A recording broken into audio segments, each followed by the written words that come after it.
할렐루야. 오늘도 우리에게 은혜를 베푸시는 그 주님을 바라보면서 하나님의 말씀에 집중하는 우리 모두가 되기를 원합니다. 오늘 우리가 함께 살펴볼 이 빌립보서는 바울이 쓴 서신서 중에 하나로, 이 서신에는 바울의 특별한 사랑과 애정이 담겨져 있습니다. 사도행전 16장을 보게 되면은 이제 빌립보 교회가 세워지는 어떠한 과정들이 나타나게 되는데요. 바울은 이제 마게도니아로 와서 우리를 도우라라는 그 환상을 보고 이 빌립보 지역으로 향합니다. 거기에서 옷감 장사 루디아를 만나고 그곳에서 이제 빌립보 교회를 시작하게 되지요. 이것이 유럽에서 처음 시작된 교회입니다. 특별히 이 빌립보서 4장에는 빌립보 교회를 향한 바울의 감사와 사랑의 마음, 또 교회의 성도들에게 반드시 전해야만 할 권면의 내용들이 담겨져 있습니다. 오늘 우리가 함께 이 권면의 말씀을 살펴보면서 성도로서의 우리의 삶을 다시 한번 돌아볼 수 있는 귀한 시간이 될 수 있기를 주님의 이름으로 간절히 소원합니다. 먼저 첫 번째로 사도 바울은 무엇이라 권면하고 있냐면 주 안에서 같은 마음을 품으라 라고 권면하고 있습니다. 무엇이라고 권면하고 있다고요? 주 안에서 같은 마음을 품으라 라고 권면하고 있습니다. 바울은 빌립보서 2장을 비롯한 여러 말씀들 안에서 빌립보 교회가 하나 되지 못함으로 인하여 진정으로 안타까워하고 있습니다. 오늘 말씀 2절과 3절에서도 빌립보 교회에 하나 되지 못함으로 인하여 안타까워하며 그 모습으로 인하여서 마음을 쓰고 있음을 보게 되죠. 우리가 함께 2절과 3절의 말씀을 읽어보도록 하겠습니다. 2절과 3절 말씀입니다. 시작. 내가 요디아를 권하고 순두개를 권하노니 주 안에서 같은 마음을 품으라. 또 참으로 나와 멍에를 같이 한 내게 구하노니 복음에 나와 함께 힘쓰던 저 여인들을 돕고 또한 블레멘드와 그 외에 나의 동역자들을 도우라. 그 이름들이 생명책에 있느니라. 아멘. 여러분, 바울의 증언을 살펴보았을 때에 빌립보 교회에는 유오디아와 순두개라는 두 여인의 불화가 있었음을 우리는 짐작해 볼 수 있습니다. 여러 성경학자들에 따르면 이 두 여인들은 바울과 함께 복음을 위해 힘쓰던 여인들이었으며 아마도 빌립보 교회에서 큰 비중을 차지하던 인물들이었으나 어느 순간에 교회의 주도권과 큰 발언권을 두고 다툼을 일으켰을 것이라고 그들은 말하고 있습니다. 하지만 바울은 교회의 하나됨, 교회의 화합을 깨어버린 이 두 여인을 향하여서 지금 질책하고 책망하고 있는 것이 아니라 오히려 다른 이들에게 이 두 여인을 도우라고 권면하면서 너희가 서로 다투기보다는 주 안에서 같은 마음을 품으라 라고 말씀하고 있습니다.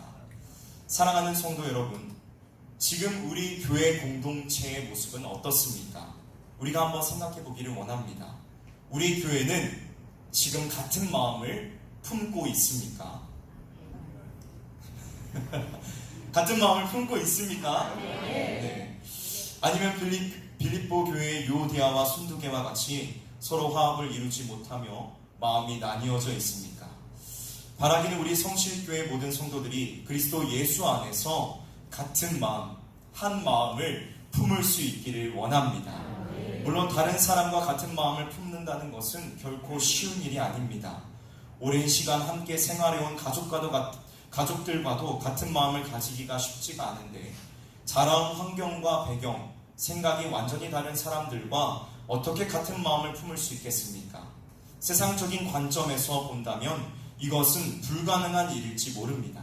하지만 예수 그리스도의 십자가의 구속으로 하나의 지체가 된 성도들, 하나의 교회가 된 성도들은 한 마음을 가질 수 있습니다.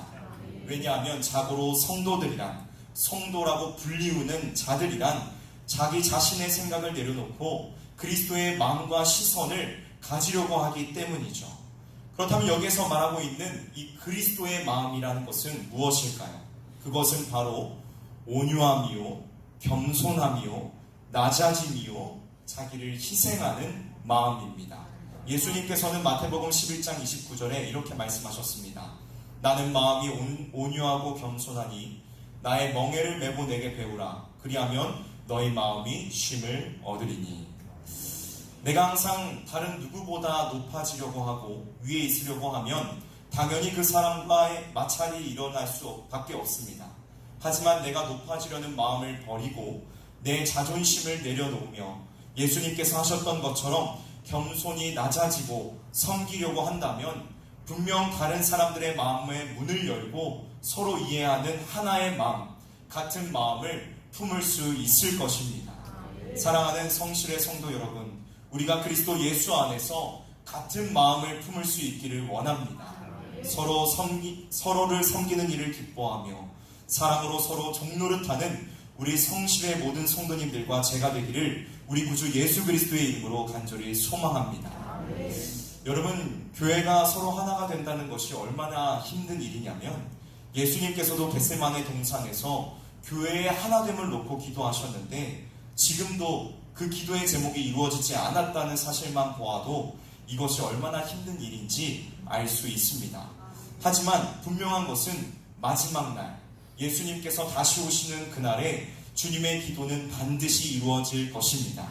여러분, 교회 안에서 천국을 맛보고 싶으십니까? 천국을 맛보고 싶으십니까? 그렇다면 서로 섬기기를 주저하지 마십시오. 서로 섬기고 사랑으로 하나가 될 때에 우리 교회 안에서 하나님의 나라, 그 천국의 기쁨을 맛보게 될 것입니다.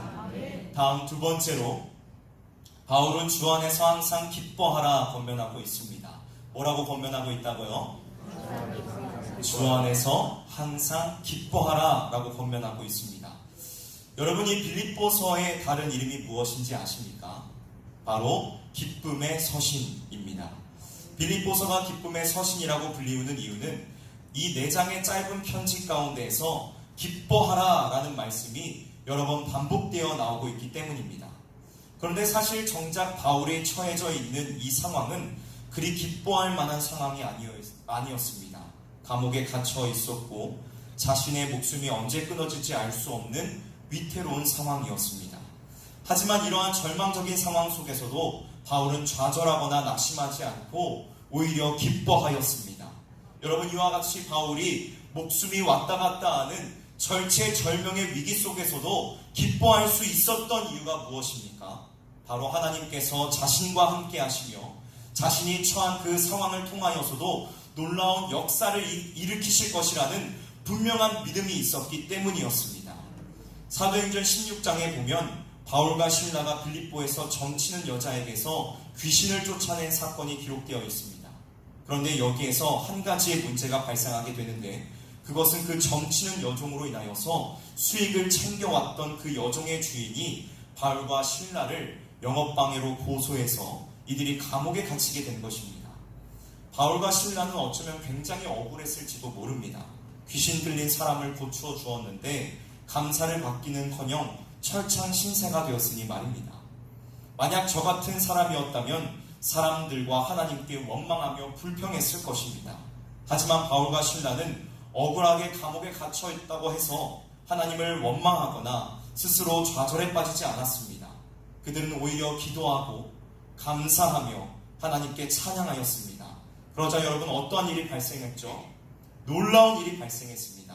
갑자기 큰 지진이 일어나서 감옥의 문이 열리고 메인 것들이 풀어졌습니다.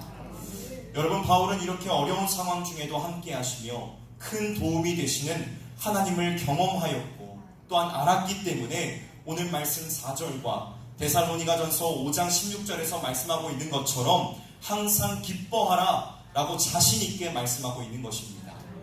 그런데 참 안타깝게도 이 시대를 살아가고 있는 현대인들은 점차 기쁨과 웃음을 잃어버리고 있습니다. 여러분, 어린아이가 하루에 평균 몇 번 웃는 줄 아십니까? 약 400번에서 500번 정도 웃는다고 합니다. 그런데 어른이 되면 성인은 하루에 몇 번 웃는 줄 아십니까? 약 15번에서 20번 정도 웃는다고 합니다. 어렸을 때에는 그렇게 기뻐하며 잘 웃던 사람들이 장성해 가면서 성장해 가면서 이와 같이 기쁨을 잃어버리는 이유가 무엇입니까? 그 이유는 사람들은 현실 속에서 기쁨을 누릴 것들을 찾기 때문입니다. 기쁨의 이유를 찾기 때문이라는 것이죠. 사도 바울은 우리에게 세상에서 기쁨을 찾으라고 말씀하고 있지 않습니다. 바울은 주 안에서, 예수 그리스도 안에서 기뻐할 것을 말씀하고 있다는 것입니다. 사랑하는 성도 여러분, 항상 기쁨을 누리시기를 바랍니다. 그런데 이 기쁨은 내가 무언가를 얻었기 때문에 누리는 기쁨이 아닌 예수 그리스도로 말미암는 참된 기쁨임을 잊지 마시기를 바랍니다. 여러분, 세상에서 얻고 누리는 기쁨은 언젠가는 시들어지고 이후에는 실망을 가져다 줍니다. 하지만 예수 그리스도로 말미암아 얻는 기쁨은 절대로 시들거나 우리를 실망시키지 않습니다. 여러분, 예수 그리스도의 십자가를 한번 생각해 보십시오. 그 십자가를 통하여 우리는 영원한 사망, 하나님의 무서운 진노의 심판 가운데에서 건짐을 받았습니다. 그 사실로 인하여 얼마나 기쁨이 넘칩니까? 그뿐입니까? 예수 그리스도로 말미암아 우리는 하나님의 나라를 상속받았으며 지금의 현실의 삶 가운데서도 보호를 받고 인도하심을 받고 있습니다. 이것이 얼마나 큰 기쁨이며 행복입니까? 우리를 사랑하시는 예수님을 생각할 때에 우리 안에는 샘솟는 기쁨이 넘칩니다. 우리 모두가 그 기쁨을 누릴 수 있기를 주님의 이름으로 간절히 소망합니다. 이어서 바울은 아무것도 염려하지 말고 기도와 간구로 감사함으로 하나님께 아뢰라고 권면하고 있습니다. 우리가 같이 6절과 7절 말씀을 읽어보도록 할까요? 6절과 7절 말씀 함께 읽도록 하겠습니다. 시작. 아무것도 염려하지 말고 다만 모든 일에 기도와 간구로 너희 구할 것을 감사함으로 하나님께 아뢰라. 그리하면 모든 지각에 뛰어난 하나님의 평강이 그리스도 예수 안에서 너희 마음과 생각을 지키시리라. 아멘. 우리가 가지고 있는 개역개정 성경에서는 굉장히 유하고 부드러운 말투로 아무것도 염려하지 말라라고 번역을 하고 있지만 성경 원문에서는 너희는 걱정하는 것과 염려하는 것을 당장 중단하라 라는 강력한 명령으로 기록되어 있습니다. 여러분, 우리는 삶 속에서 쓸데없는 걱정과 염려를 하고 살아갈 때가 많습니다. 많은 염려와 고민의 짐에 짓눌려서 살아가고 있지요. 노먼 빈센트 필 박사라는 분은 한 연구기관의 조사를 인용하여서 다음과 같은 보고를 하였습니다.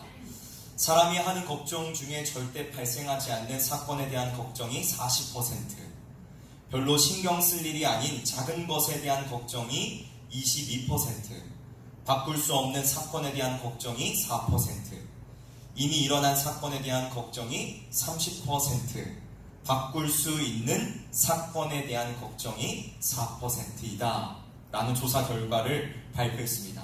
우리가 바꿀 수 있는 사건에 대한 걱정이 몇 %라고요? 고작 4%입니다. 여러분, 이 조사가 우리에게 가르쳐주는 사실이 무엇입니까? 결국 사람들은 96%의 쓸데없는 걱정과 염려 때문에 기쁨도, 마음의 평화도, 웃음도 잊어버린 채 살아가고 있다는 것입니다. 여러분은 지금 무엇으로 인하여 염려하고 걱정하며 근심하고 계십니까?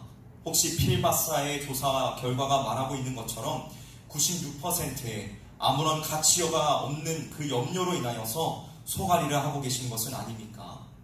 내가 해결할 수 없는 염려, 내가 어떻게 할 수 없는 걱정거리라면 그 모든 염려를 하나님께 내어 맡기십시오. 하나님 앞에 그 모든 걱정과 염려와 근심을 다 던져버리십시오. 예수님께서는 마태복음 11장 28절에서 수고하고 무거운 짐진 자들아 다 내게로 오라 내가 너희를 쉬게 하리라 라고 말씀하고 계십니다. 사랑하는 성도 여러분, 내가 감당하기 어려운 그 문제, 해결할 수 없는 그 문제를 모두 주님께 내어 맡길 수 있기를 원합니다.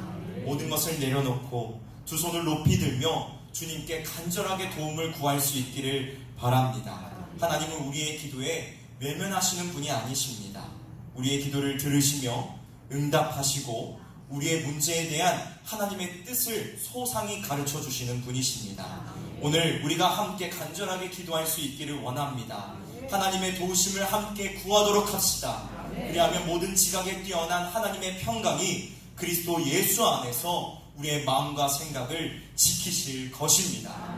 믿으십니까? 말씀을 마무리하도록 하겠습니다. 바울은 오늘 우리가 함께 나누었던 이 권면들을 하기에 앞서서 한 가지의 명령을 하고 있습니다. 그것은 주 안에 서라라는 것입니다. 여기에서 이 서라라는 말은 군대 용어로서 병사들이 전쟁을 임할 때의 태도를 의미합니다.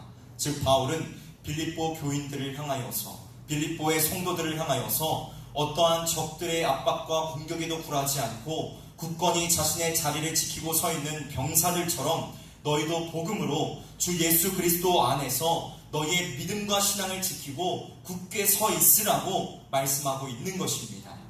우리 모두가 오늘 나눈 말씀을 함께 기억하며 우리의 자리에 굳게 서 있을 수 있기를 원합니다. 주 안에서 같은 마음을 품으며 주 안에서 항상 기뻐하며 주 안에서 마음과 생각을 지킬 수 있도록 기도로 나아가는 저와 여러분들이 되시기를 주님의 이름으로 간절히 소원합니다. 기도하도록 하겠습니다. 하나님